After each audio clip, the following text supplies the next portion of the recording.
स्थानिक स्वराज्य संस्थांच्या निवडणुका लवकर व्हाव्या अशी अपेक्षा आहे।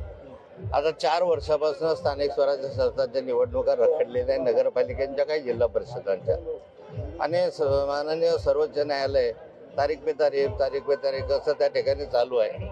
मला वाटतं सरकारने याच्यामध्ये एक विशेष बाब म्हणून लक्ष घालून याचे निर्णय लावून घेतला पाहिजे।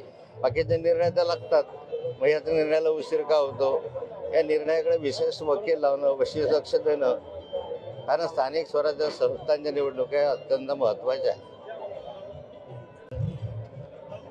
जळगाव जिल्ह्यामध्ये कायदा सुव्यवस्था शिल्लक नाही अशी स्थिती आहे।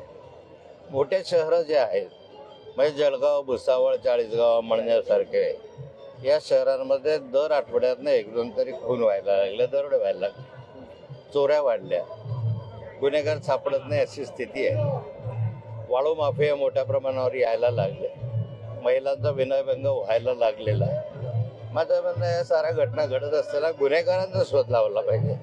मग पोलीस यंत्रणा सुस्त आहे आणि सत्ताधारी पक्षाचेच आमदार ज्यावेळेस याच्यावर ताशेरे ओढतात, तर मला वाटतं की ह्या वस्तुस्थिती आहे की विरोधी पक्ष केलं तर टीका होते, पण सत्ताधारी पक्षानेच केल्यानंतर वस्तुस्थिती असते। नमस्कार मित्रो, आपण बघताय MS24 मुंबई। बघत राहा। मी सुनील पाल, तुमचा कॉमेडीचा लाल। I like it.